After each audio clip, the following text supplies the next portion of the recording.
Hello everyone, welcome to my channel let's learn chemistry. और जैसे कि आपको पता ही है कि हमने पहले chapter 1 chemical reactions and equations start किया हुआ है और हम उसी से कंटिन्यू कर रहे हैं। और इस चैप्टर में हमने अभी तक जो चीज़ें पढ़ ली हैं that is the types of chemical reaction. I hope ये सभी चीज़ें आपने पढ़ ली होंगी। टाइप्स ऑफ केमिकल रिएक्शन में पहली हमने पढ़ी थी combination reaction, after that decomposition reaction, और उसके बाद हमने डीकम्पोजिशन रिएक्शंस की टाइप्स भी पढ़ी थी। और इससे पहले हम जो चीज़ें पढ़ चुके हैं that is a balancing of reaction, balancing law of conservation of mass, है ना। ये सब चीज़ें हमने, मैग्नीशियम रिबन बर्न कैसे होता है, रिएक्टेंट प्रोडक्ट्स क्या होता है, ये सब चीज़ें हमने पढ़ ली थी। उसके बाद जो हमने लास्ट वीडियो में पढ़ाया था that is a combination reaction, ये भी हम पढ़ चुके हैं कि कम्बिनेशन रिएक्शन क्या रहता है। और डीकम्पोजिशन और इसकी टाइप्स भी हमने पढ़ ली थी, हीट, इलेक्ट्रिसिटी एंड लाइट के हेल्प से। Decomposition by heat, bye electricity, it is a water, and decomposition by light also, है ना। ये सब चीज़ें हमने पढ़ ली हैं। आज जो है हम इससे कंटिन्यू आगे चलेंगे। अगर आप लोगों को ये सब चीज़ें भी देखनी हो तो मेरी आप पहले वाली वीडियो देख सकते हो।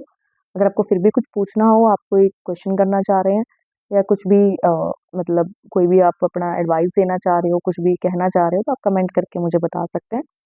और तो हम चलते हैं नेक्स्ट वीडियो की तरफ, नेक्स्ट स्लाइड की तरफ। That is the next type of the reaction is a displacement reaction. देखिए, what is mean by firstly displacement reaction. हम एक जनरल एग्जांपल लेते हैं। Suppose A B one is a reactant, है ना। A B one reactant and C is a other reactant. Means अगर हम ये कहें कि ए बी एक जुड़ा हुआ एक रिएक्टेंट है और सी एक अकेला रिएक्टेंट है, और अगर ये सी की रिएक्टिविटी ए बी के कंपैरिजन में ज्यादा है, तो ये सी जो है हाई रिएक्टिव होने की वजह से इन दोनों में से उसको हटाएगा जो लो रिएक्टिव होगा, यानी कि एक मेटल को डिस्प्लेस करेगा।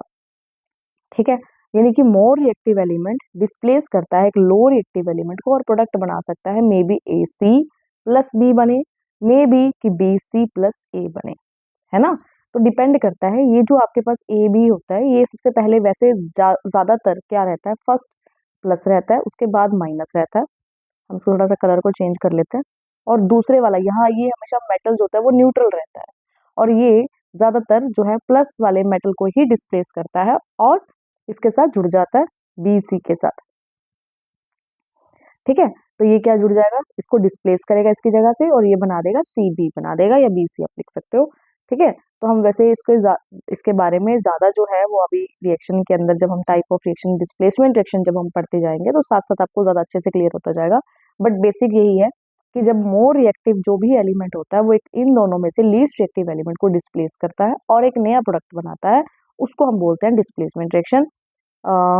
करते हैं हम शुरू। देखिए, आपको जो इसमें एग्जांपल दिया गया है डिस्प्लेसमेंट रिएक्शन में, वो सबसे इजी और आपका जो ज्यादातर पेपर में क्वेश्चंस पूछे जाते हैं, ब्लू कलर है ना, ग्रीन कलर, ये सब इसी से पूछा जाता है।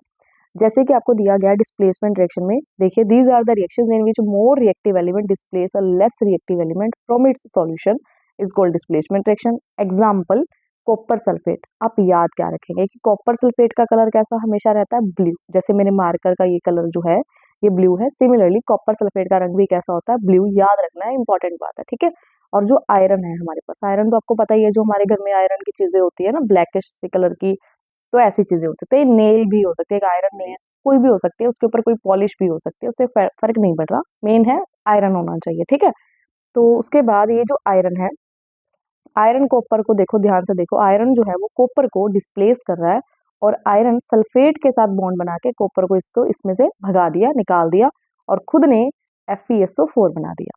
ठीक है, अब आप इसमें एग्जांपल देखिए, ये आयरन पहले नेल ऐसी थी चमकदार, बाद में जब रिएक्शन हुई तो रिएक्शन होने के बाद आयरन जो थी वो कुछ ऐसे दिखने लग गई। ठीक है, और जो हमारे पास ये आयरन का चेंज है कि आयरन पहले चमकदार थी, बाद में हमें मान लो 2 घंटे बाद निकाली तो आयरन का जो नेल का जो रंग था वो ऐसा हो गया। इसका मतलब आयरन ने रिएक्शन करनी शुरू कर दी, जो रिएक्शन कर गया आयरन, तो वो तो यहाँ से डिस्प्लेस हो गया, जो बच गया हमारे पास वो आयरन की नेल ऐसी बच गई। ठीक है, सो थोड़ा सा पिक्चर को क्लीन करते हैं क्योंकि फिर बहुत ज्यादा, है ना, गंदी सी हो जाएगी। अच्छा जी, अब जैसे इस पिक्चर में आप देख सकते हो, ये रंग देखो, पहले कॉपर सल्फेट का रंग ऐसा था, नीला रंग। उसके बाद मैंने आयरन की नेल, ये वाली आयरन की नेल इसमें डाल दी। ठीक है, अब आयरन की नेल डालने के बाद हुआ क्या कि ये जो कॉपर का रंग था वो बाद में फेड होकर ऐसा लाइट कलर का हो गया, पहले की कंपैरिजन में फीका रंग हो गया। ठीक है, कई बार ये हल्का हल्का येलोइश सा भी होने लग जाता है रंग। तो अगर ऐसा हो रहा है इट मीन्स वो रिएक्शन हो रही है, यानी कि आयरन जो है वो इस कॉपर को इसके सॉल्यूशन से डिस्प्लेस कर रहा है, और जो ये कॉपर था वो इस ये वाली टेस्ट ट्यूब के नीचे की तरफ, इसको कलर को थोड़ा सा चेंज करते हैं, इस टेस्ट ट्यूब के सेकंड वाली टेस्ट ट्यूब के नीचे की तरफ यहाँ इकट्ठा डिपॉजिट हो जाता है। यानी कि एक ऐसे टेस्ट ट्यूब है, ऊपर वाले का रंग चेंज हो गया और ये जो हमारा कॉपर था वो नीचे ऐसे डिपॉजिट हो जाता है। ठीक है, हमें विजिबल होता दिखता है कॉपर का रंग जैसा होता है, वैसे ही रंग का कॉपर जो है नीचे डिपॉजिट हो जाता है, ऐसे यहाँ इकट्ठा हो जाता है। तो जितनी देर तक आप रखे रखोगे उतना ज्यादा कॉपर का अमाउंट डिपॉजिट होता जाएगा। ठीक है, जब तक रिएक्शन कंटिन्यू चल रही है तब तक। इसका मतलब हमें ये चीज तो क्लियर हो गई कि आयरन जो है वो हाई रिएक्टिव मेटल है, राइट, और कॉपर जो है वो लीस्ट रिएक्टिव मेटल है। लेकिन क्वेश्चन अराइज हुआ कि हमें ये कैसे पता लगेगा कि जी मतलब आयरन ही लीस्ट रिएक्टिव है या कॉपर हाई रिएक्टिव है या कॉपर लो रिएक्टिव है और आयरन हाई रिएक्टिव है, ये पता कैसे चलेगा? एक तो चलो हमने बात कर ली, लेकिन अगर क्वेश्चन में जरूरी तो नहीं आयरन ही और कॉपर ही आएगा। तो अब क्वेश्चन अराइज हुआ ऐसे कि कैसे, है ना? तो ऐसे कैसे, ऐसे कैसे का आंसर है ये वाला कि जैसे आपके पास, आपको एक सीरीज बता रही हूँ, दैट इज अ केदार। देखिए ऐसे मैं एक सीरीज लिख रही हूँ, आप फिर याद कर लेना, फिर सारे क्वेश्चन सोल्व हो जाएंगे। केदार लिखती हूँ मैं, फिर आपको समझाती हूँ, ठीक है?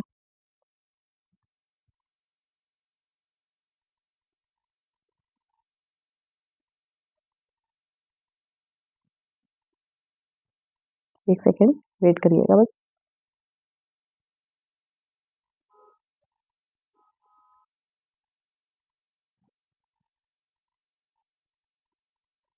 ठीक है, ये मैंने एक जो है, एक आपके सामने एक सीरीज लिख दी है ना। अब इसका रोल क्या है? देखिए रोल ये है, जैसे कि अब इसको याद कैसे रखेंगे, ये मैंने इतना सारा कुछ क्या लिखा है, ये ऐसे लिखा है, देखो किसी भी तरह से आप अपनी कुछ भी एक ट्रिक बना के याद कर सकते हो, बट जो मैंने बनाई हुई है, जो मुझे आती है वो ये है, केदार नाथ, केदारनाथ का, केदारनाथ का माली आलू जरा फीके पकाता है। केदारनाथ का माली आलू जरा फीके पकाता है। उसके बाद ये जो कॉपर है, copper silver gold, copper silver gold कैसे याद रखोगे? सबसे सस्ती मेटल, उसका उससे महंगी और उससे भी ज्यादा महंगी मेटल, राइट? तो एक सीरीज है याद रखने के लिए, ठीक है। अब बात आई कि इसका याद हम करेंगे क्वेश्चन, क्योंकि इस सीरीज से नहीं आता, लेकिन ये सीरीज जो है हमें हेल्प करती है। ये सीरीज एक्चुअली में थर्ड चैप्टर है ना, जो हमारा metals and non metals class 10th का, उसके अंदर है। लेकिन हम जो है इसमें ही करेंगे, क्योंकि इसी की हेल्प से ही बाकी क्वेश्चन हमसे सोल्व हो पाएंगे। जैसे मैं आपसे पूछूं, अगर एक क्वेश्चन देते हैं हम आपको, आप आराम से इजिली इसका आंसर बता पाएंगे। देखो जैसे मैं एक आपको क्वेश्चन लिख के देती हूँ, मान लो मैंने लिखा जिंक प्लस FeSO4। हाँ जी, तो आप क्या कहेंगे, प्रोडक्ट क्या बनेगा आपके हिसाब से? आप कहेंगे मैम कि जिंक जो है वो इस सल्फेट को डिस्प्लेस करेगा और प्रोडक्ट बनेगा जिंक सल्फेट प्लस आयरन, है ना? कैसे पता कि ये जो जिंक है, देखो आप जैसे जैसे यहाँ से इसकी तरफ जाएंगे, नीचे की तरफ जाएंगे, यानी रिएक्टिविटी सीरीज की इधर की तरफ जाएंगे, तो रिएक्टिविटी क्या हो रही है? घटती जा रही है। मतलब ये अगर मान लो मैं आपसे कहूँ मैग्नीशियम और एल्यूमिनियम में से ज्यादा रिएक्टिव कौन है, तो आप कहेंगे aluminium is a high reactive. और सॉरी गलती बोल दी हमने शायद, एक कुछ गलत कह दिया, एक 1 मिनट। जैसे जैसे हम नीचे जाएंगे तो रिएक्टिविटी क्या होगी? घटती जाएगी। तो मैग्नीशियम और एल्यूमिनियम में से aluminium is a low reactive and magnesium is a high reactive metal, right? और एल्यूमिनियम और जिंक में से zinc is a low reactive metal, और जिंक और आयरन में से iron is a low reactive metal, right? तो अगर हम इस क्वेश्चन, इस जो मैंने अभी भी क्वेश्चन लिखा था, थोड़ा सा कलर चेंज करते हैं, जो मैंने अभी अभी ये क्वेश्चन लिखा था कि आयरन और जिंक, तो हम कहेंगे कि जो आयरन है ये लो रिएक्टिव मेटल है, लीस्ट रिएक्टिव मेटल है, ये हाई रिएक्टिव मेटल है। ये हाई रिएक्टिव मेटल इस सॉल्यूशन में से, FeSO4 के सॉल्यूशन में से Fe को डिस्प्लेस करेगा और खुद से सॉल्यूशन बना लेगा जिंक सल्फेट का, और प्लस आयरन रिलीज हो जाएगा, अलग से हो जाएगा। मतलब कि अब जैसे कि मैं आपसे कुछ क्वेश्चंस और हम इसके बारे में ही डिस्कस करेंगे, तो आपको ज्यादा अच्छे से क्लियर हो जाएगा। जैसे कि अभी करते हैं, वेट अ मिनट।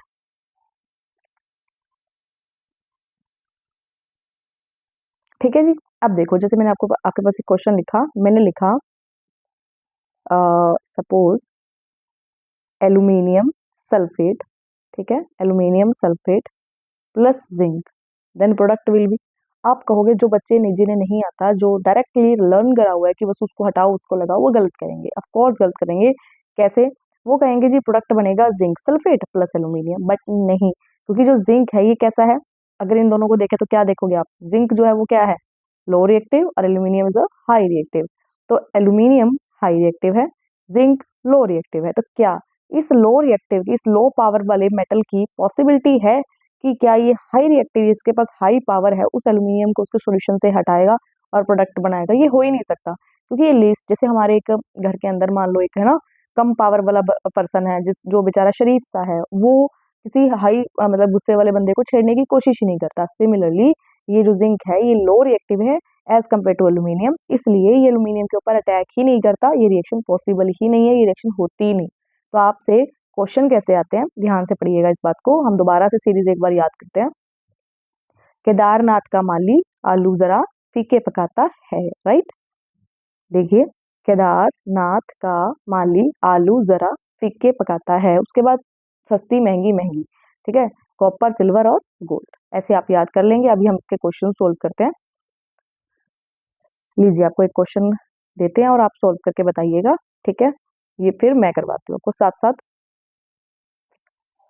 लीजिए, जैसे मैंने आपके पास लिखा मैग्नीशियम सल्फेट प्लस जिंक, और एक साइड मैंने लिखा जिंक सल्फेट प्लस आयरन, एक मैंने लिखा कॉपर सल्फेट प्लस आयरन, ठीक है। तो हाँ जी, अब मैं आपसे कह रही हूँ 1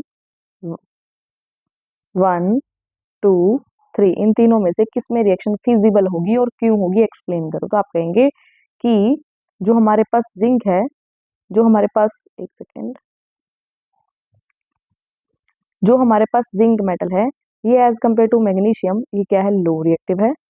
मैग्नीशियम क्या है हमारी, हाई रिएक्टिव, तो ये पॉसिबल ही नहीं कि ये low reactive metal high reactive metal को डिस्प्लेस कर दे, इसलिए रिएक्शन फिजिबल नहीं होगी। और आयरन जो है ये एज कम्पेयर टू जिंक क्या है, लो रिएक्टिव है, इसीलिए ये भी क्या है, हाई रिएक्टिव है, ये इसको डिस्प्लेस नहीं करेगी, रिएक्शन पॉसिबल नहीं है। नेक्स्ट केस में देखिए, iron as compare to copper, ये क्या है हमारी, हाई रिएक्टिव है, ये क्या है हमारी, लो रिएक्टिव है, तो ये रिएक्शन बन जाएगी, ये रिएक्शन बनेगी FeSO4 प्लस कॉपर, ठीक है। आई होप आपको ये बात समझ में आ गई होगी। डिस्प्लेसमेंट रिएक्शन का मतलब है कि when a low reactive metal displaces a high reactive, हमने रिवर्स बोल दिया ना, गलत बोल दिया, सॉरी सॉरी, हमने क्या कहा कि when a high reactive metal displaces a low reactive metal from their solution is called the displacement reaction, right. I hope आपको समझ में आ गया होगा। अगर फिर भी कोई भी चीज़ आपको ऐसा लगे कि ये चीज़ यहाँ पर क्लियर नहीं हुई है, तो आप मुझे दोबारा से एक बार ज़रूर बताइएगा, हम इसी पर एक स्पेशल अकेली इसी की वीडियो बना लेंगे, छोटी सी वीडियो बना लेंगे, है ना। तो अभी हम चलते हैं अगली रिएक्शन की तरफ, that is a double displacement reaction. लीजिए, next is a double displacement reaction. जैसे कि आपको नाम से ही क्लियर है, डबल डिस्प्लेसमेंट यानी कि दो बार डिस्प्लेसमेंट होगा। डबल मतलब एक बार डिस्प्लेसमेंट हमने पहले पढ़ लिया, अब इसका मतलब है दो बार डिस्प्लेसमेंट होना। जैसे एग्जांपल, हम पहले एग्जांपल समझते हैं ना, जैसे ए बी, पहले हमने क्या लिया था, सिर्फ सी लिया था ना, इस केस में डी भी होगा, यानी कि जो दोनों ही रिएक्टेंट है वो दोनों पेयर में होंगे। सबसे पहली बात, दोनों ही रिएक्टेंट किस में होंगे, पेयर फॉर्म में होंगे, यानी जोड़े में होंगे। अब होगा क्या, होगा ये कि इन दोनों में से और इन दोनों में से इंटरचेंज होगा, यानी कि जैसे सपोज ऐसा, सी जो है वो इसके साथ जुड़ जाएगा और जो बी है वो डी के साथ जुड़ जाएगा, यानी एक बार तो सी डिस्प्लेस हुआ, one time displacement. Second time मतलब जब बी यहाँ से डी की तरफ जा रहा है, सेकेंड टाइम डिस्प्लेसमेंट, यानी दो बार डिस्प्लेसमेंट हो रहा है, इसीलिए इस रिएक्शन को हम क्या बोलते हैं, डबल डिस्प्लेसमेंट रिएक्शन, राइट। अच्छा जी, तो ये डबल डिस्प्लेसमेंट रिएक्शन में इन विच एक बार डेफिनेशन पढ़ लेते हैं, in the reaction in which a new compound are formed by the mutual exchange of ions between the two compounds, है ना। जैसे कि एग्जांपल, इसको थोड़ा सा रब कर देते हैं, जैसे कि example Na2SO4, it's name is sodium sulphate, it's name is sodium sulphate, barium chloride, याद रखेंगे बेरियम क्लोराइड, ये आपकी एनसीईआरटी में दो ही रिएक्शंस दी गई हैं, एक ये वाली सोडियम सल्फेट वाली, एक ये वाली भी हो सकती है, और आपकी जो है हमारे पास एक लेड नाइट्रेट, हाँ एक ये वाली भी हो सकती है, दो रिएक्शंस दी गई हैं, दोनों ही हो सकती हैं। पेपर में पूछा जा सकता है आपसे, क्वेश्चन किस तरह से पूछे जाएंगे हम इसके मतलब ये वाली जो थ्योरी वाला पोर्शन है, इसके बाद हम क्वेश्चंस जो सोल्व करने वाली एक वीडियो डालेंगे, उसमें हम क्वेश्चंस ही प्रैक्टिस करेंगे कि किस तरह से क्वेश्चंस बोर्ड में पूछे जाते हैं, है ना। तो अब क्या हुआ, इसमें बेरियम जो है वो सल्फेट, देखो एक बार बेरियम सल्फेट के साथ जुड़ गया, और जब दूसरी बार सल्फेट, एक सेकेंड दूसरी बार जो सोडियम था वो क्लोराइड के साथ जुड़ गया, है ना। तो इसका मतलब जो है, रिएक्शन कैसे हो रही है, ध्यान से देखिए, बेरियम सल्फेट के साथ जुड़ रहा है, तो बेरियम क्या आ गया, सल्फेट के साथ आ गया, और सोडियम क्लोराइड के साथ आ गया, तो सोडियम क्लोराइड के साथ आ गया। तो दो बार इंटरचेंज हुआ, दो बार एक्सचेंज हुआ है, डिस्प्लेसमेंट हुई है, तो इसलिए इस रिएक्शन को हम क्या बोलते हैं, हमेशा डबल डिस्प्लेसमेंट रिएक्शन। ओके, ये बात चलो ठीक है, कुछ हद तक समझ में आ गई। लेकिन फिर इसके इस रिएक्शन को एक और रिएक्शन बोलते हैं, इसको बोलते हैं प्रेसिपिटेशन रिएक्शन भी बोलते हैं। क्यों बोलते हैं? प्रेसिपिटेशन का मतलब होता है कि जैसे मान लो मैं आपसे कहूं, पानी में हमारे पास पानी है, राइट, और इस पानी में मैंने चॉक पाउडर डाल दिया, थोड़ी देर आप क्या देखेंगे कि चॉक पाउडर घूम घूम के नीचे सेटल डाउन हो गया। तो जैसे चॉक पाउडर पानी में लगता है कि प्रेसिपिटेशंस बन गए, पानी धुंधला सा हो गया, ऐसे ही हर एक जब भी ऐसी कोई दो रिएक्शन होते हैं, डबल डिस्प्लेसमेंट वाली जैसी रिएक्शंस होती हैं, तो उसमें अलग अलग तरह के पीपीटीज बनते हैं, ऐसे पीपीटी प्रेसिपिटेट से बन जाते हैं। वो डिपेंड करता है किस रंग के होंगे, वो रिएक्टेंट्स पे डिपेंड करेगा और प्रोडक्ट्स पे डिपेंड करेगा, ठीक है। अब जैसे कि इस केस में, पहले वाले केस में जो बेरियम सल्फेट है, थोड़ा सा क्लीन कर लेते हैं, जो बेरियम सल्फेट है, ये बेरियम सल्फेट के किस तरह के प्रेसिपिटेट्स बनते हैं, व्हाइट कलर के प्रेसिपिटेट्स बनते हैं।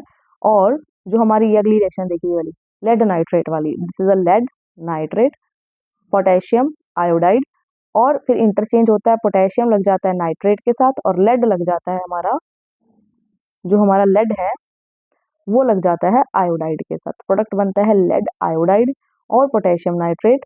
इसका तो ये तो आयंस होते हैं सॉल्यूशन फॉर्म में, मतलब कि सॉल्ट है, ये सॉल्यूशन में ही घुल जाएंगे तो पता ही नहीं चलेगा इसका तो। और जो लेड आयोडाइड है ये घुलता नहीं है, ये पीपीटी फॉर्म में येलो कलर के पीपीटी बनते हैं। पीपीटी मतलब जैसे चॉक पाउडर है, समझ लो येलो चॉक को हमने पानी में घोल दिया हो, ऐसा बनता है। इसके बारे में जरा अभी हम देखते हैं। ये देखिए, ये मैंने पिक्चर लगाई हुई है डबल डिस्प्लेसमेंट में, ध्यान से देखिए। आप देख रहे हो कि ए बी और सी डी में ए को डी के साथ और बी को सी के साथ हमने डिस्प्लेस किया, जोड़ा है, दो बार डिस्प्लेसमेंट हुई है। और जो हमारे ए एंड सी होते हैं, ए और सी जो आगे लिखे जाता है हमेशा, अच्छा एक चीज और ध्यान रखिएगा, मैं बताना भूल गई थी कि जो हमारी अब क्यों नहीं हो रहा, हाँ जी हो गया, जो हमारे आगे लिखे जाते हैं, जैसे इन दोनों में से जो आगे लिखे जाएगा वो प्लस होता है, जो पीछे लिखा जाएगा वो माइनस। सी और डी में जो सबसे आगे फर्स्ट नंबर पे लिखा जाएगा वो प्लस, जो पीछे लिखा जाएगा माइनस, हमेशा। जैसे प्लस जो माइनस है, जैसे प्लस वाला किसके साथ जुड़ेगा, माइनस के साथ, और जो प्लस वाला है इधर से ये माइनस के साथ, इसीलिए इसको सी को आगे लिखा गया है, ठीक है। ये आप अभी हमें नहीं पता लगता, लेकिन जब हम क्वेश्चन सोल्व करते हैं तो दिक्कत आती है कि हम सी एल को पहले लिखें या एजी को पहले लिखें, है ना। तो जैसे जैसे आप प्रैक्टिस करते जाएंगे आपको याद होता जाएगा, धीरे धीरे समझ में भी आ जाएगा। और वैसे इसका बेसिक यही है कि प्लस और माइनस, पहले प्लस लिखा जाएगा, फिर माइनस, फिर प्लस, फिर माइनस, और इधर जो प्लस है पहले वाले में, इसको प्लस को अगले वाले के माइनस के साथ ही जोड़ना है, और इधर वाला जो प्लस है सेकंड वाला प्रोडक्ट, वो पहले वाले के माइनस के साथ ही जुड़ेगा और प्रोडक्ट ऐसा ही बनेगा, ठीक है। ओके, एक ये वाली रिएक्शन है AgCl, AgNO3, इसे बोलते हैं सिल्वर नाइट्रेट, Ag को बोलते हैं silver, NO3 that is nitrate, reacted with sodium chloride, formation of, देखो ये वाला चार्ज, कलर चेंज करें जरा सा, एक सेकेंड, हाँ जी। तो जैसे Ag जो है वो प्लस चार्ज है, तो नाइट्रेट माइनस, प्लस माइनस, यानी Ag किसके साथ जुड़ेगा, Cl के साथ, और Na किसके साथ जुड़ेगा, NO3 के साथ, है ना।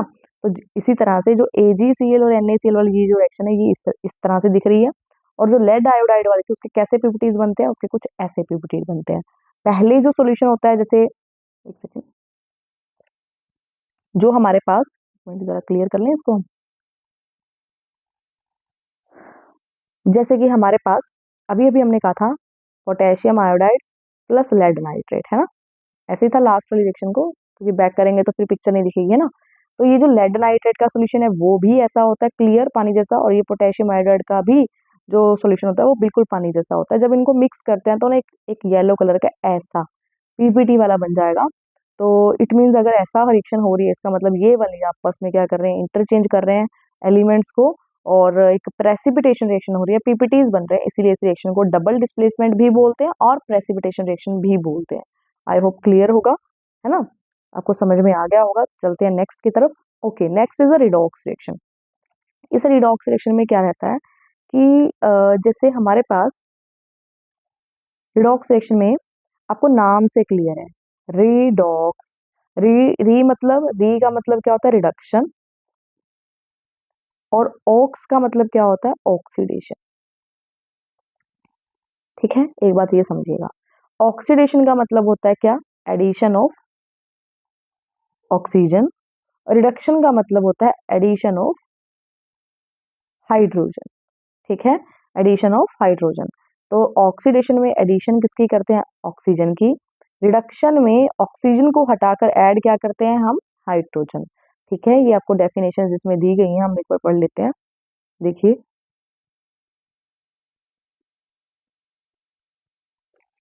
लीजिए, अब देखो, ऑक्सीडेशन, एडिशन ऑफ ऑक्सीजन और रिमूवल ऑफ हाइड्रोजन। जैसे कि एग्जांपल, कॉपर, आपने देखा होगा घर में हमारे पास कॉपर के जो बर्तन होते हैं, एक बार मेरे पास स्लाइड पड़ी है शायद, ये देखिए। हाँ जी, यहाँ से समझिए, जैसे हमारे पास घर में आपने देखा होगा कि कॉपर के ऐसे कुछ हमारे घर लोटे होते हैं, या कोई बर्तन होती है, या कोई मतलब थाली प्लेट कुछ भी है। थोड़े टाइम बाद हम लेकर आते हैं तो ऐसा चमकदार है, लेकिन वो हो जाते हैं ऐसे, है ना। और इसको हम वापस से ऐसा भी बना देते हैं, कैसे, नींबू के साथ साफ करके, है ना। ये आपको सब चीजें पता होंगी कि इनका जो रंग है वो पहले नया नया ऐसा होता है, बाद में ऐसा बन जाता है। क्यों बन जाता है ना, क्योंकि जो हम हवा में से जो कॉपर का बर्तन है, जो भी चीजें हैं वो हवा में ऑक्सीजन से रिएक्शन करती रहती हैं, और क्या बनाती है, कॉपर का ऑक्साइड बनाती है। और ये जो ब्लैक कलर का रंग जो आपको इसको इसके ऊपर दिख रहा है, ये किसकी वजह से, that is due to copper oxide की वजह से है। और ये कॉपर का जो ऑक्साइड है, हम किससे कैसे साफ करते हैं, बताएंगे जरा, हम कैसे साफ करते हैं। हम कॉपर के ऑक्साइड को किससे साफ करते हैं, हमेशा एसिड यानी लेमन के साथ। यानी अगर कॉपर ऑक्साइड को हम लेमन के साथ साफ कर रहे हैं, तो आपने 8th क्लास में भी पढ़ा होगा और मे बी 9th में भी पढ़ा होगा, ये जो लेमन है ये कैसा होता है, हमारा एसिडिक नेचर का है। अगर ये एसिड है तो ये कैसे नेचर का होगा, आपको, और बेसिक। अगर ये बेसिक है, ये एसिडिक है, तो इस रिएक्शन को हम क्या बोलेंगे, न्यूट्रलाइजेशन रिएक्शन। इट मीन्स यहाँ पर हम घर में क्या यूज कर रहे हैं, कौन सी रिएक्शन कर रहे हैं हम, न्यूट्रलाइजेशन। जबकि हमें केमिस्ट्री का नहीं पता, फिर भी सभी हमारे घर में जो हमारी मम्मियाँ हैं, दादी है, नानी है, चाची है, ये सब क्या रिएक्शन यूज कर रहे हैं, न्यूट्रलाइजेशन रिएक्शन का यूज कर रहे हैं, है ना। तो हम रिएक्शन की तरफ चलते हैं। आई होप आपको समझ में आ गया। और न्यूट्रलाइजेशन रिएक्शन हमने 8th में भी शायद पढ़ी होगी आप लोगों ने, जरूर, अगर आपको याद है। लीजिए, मे भी मैंने न्यूट्रलाइजेशन रिएक्शन के बारे में भी लिखा हो, नहीं लिखा हुआ, इट्स ओके, कोई बात नहीं। अगर आपको कुछ भी पूछना हो न्यूट्रलाइजेशन रिएक्शन के बारे में, तो हम आपको इसके बारे में भी जरूर बताएंगे, मुझे कमेंट करके बताइएगा। ठीक है, तो ये देखिए, कॉपर जो था, जो चमकदार रंग का होता है, ब्राउन कलर का, वो ऑक्सीजन से रिएक्शन करके किस रंग का हो जाता है, इसे बोलते हैं ब्लैक कलर का। और ये जो मेटल है, ये मेटल है ना, कॉपर मेटल है, तो मेटल के साथ ऑक्सीजन मिलके क्या बनाएगी, मेटल का ऑक्साइड। यानी मेटल का ऑक्साइड किस नेचर का हुआ, हमारा बेसिक। ये बात आपको समझ में आई, इंपॉर्टेंट बात है ये, कि हमारा कॉपर क्या है, मेटल है, और मेटल के साथ ऑक्सीजन रिएक्शन करगी तो क्या बन गया, मेटल का ऑक्साइड, जो किस रंग का है, यहाँ कॉपर के केस में ब्लैक कलर का। और अगर ये मेटल का ऑक्साइड बन रहा है, तो मेटल का ऑक्साइड किस नेचर का हुआ, बेसिक नेचर का। ठीक है, क्योंकि इसको हम किससे साफ करते हैं, एसिड के साथ। इंपॉर्टेंट बात है, ठीक है। ओके, ये हम जो है एसिड बेसिस सोल्ट्स में पढ़ेंगे, डोंट वरी। बट अभी मैं सिर्फ थोड़ा थोड़ा आपको याद करवा रही हूँ, समझा रही हूँ, ताकि आपको बाद में मुश्किल ना आए, आपको जल्दी से समझ में आ जाए। ठीक है, ओके। दूसरा हम केस पढ़ते हैं कि जब रिडक्शन वाला केस होता है, रिडक्शन में क्या होता है, हम removal of oxygen and addition of hydrogen. जैसे कि ये देखो, removal of oxygen, addition of hydrogen. Copper oxide हमने लिया, अगर हम इसी के ऊपर हाइड्रोजन गैस पास करें, यानी कि हम लैब में कहीं काम कर रहे हैं, हाइड्रोजन गैस पास कर रहे हैं, तो क्या बनता है, मतलब कि रिवर्स हो जाएगी, कॉपर अकेला हो जाएगा और वाटर बन जाएगा। तो इस रिएक्शन में हो क्या रहा है, इस रिएक्शन में, इसको जरा थोड़ा सा साफ करके दोबारा लिखते हैं। इस केस में ये देखो, कॉपर जो है, कॉपर ऑक्साइड से कॉपर में कन्वर्ट हो रहा है, यानी ऑक्सीजन को रिमूव कर रहा है, अपने अंदर से ऑक्सीजन हट रही है, तो इसका तो क्या हो रहा है यहाँ पर, रिडक्शन। और हाइड्रोजन जो अकेला था, उसने ऑक्सीजन को क्या कर लिया, गेन, तो इसका क्या हो गया, हमारा ऑक्सीडेशन। तो ये पूरी की पूरी ये जो रिएक्शन है, ये पूरी की पूरी रिएक्शन क्या बन गई हमारी, एक रिडॉक्स रिएक्शन। ठीक है, आई होप समझ में आया होगा आपको। ये रिडॉक्स रिएक्शन का मतलब होता है कि जिसमें एडिशन, ऑक्सीडेशन भी हो, जिसमें रिडक्शन भी हो, एक ही रिएक्शन के अंदर, उसको हम क्या बोलते हैं, रिडॉक्स रिएक्शन बोलते हैं। ठीक है, आई होप समझ में आ गया होगा बेटे आपको सभी को। तो हम जो है आगे अभी नेक्स्ट स्लाइड देखते हैं किस टाइप की रिएक्शन है, ये लीजिए। ये आई होप आपको समझ में आ ही गया होगा। कोराजन, वैसे कोराजन के बारे में बताया, कोराजन भी पढ़ेंगे हम, लेकिन ये हम जो है नेक्स्ट वीडियो में पढ़ेंगे। कोराजन एक्सोथर्मिक और एंडोथर्मिक दो ही टाइप की रिएक्शंस रह गई हैं। अगर मुझसे पॉसिबल हो तो मैं आपको न्यूट्रलाइजेशन रिएक्शन बीसी में करवा दूंगी एक बार और, है ना। तो आज के लिए हमारी वीडियो में इतना ही रहेगा। थैंक यू सो मच, आपने मतलब कि मेरी वीडियो को इतने अच्छा ध्यान से सुना। और अगर फिर भी आपको कोई भी कुछ चीज़ ना समझ में आई हो, कुछ पूछना हो, आपको कुछ कहना हो, तो आप कमेंट करके मुझे कह सकते हैं। और प्लीज़ मेरी वीडियो को लाइक, शेयर और कमेंट करके ज़रूर बताइएगा, और मेरे चैनल को सब्सक्राइब भी ज़रूर करिएगा। Thank you so much.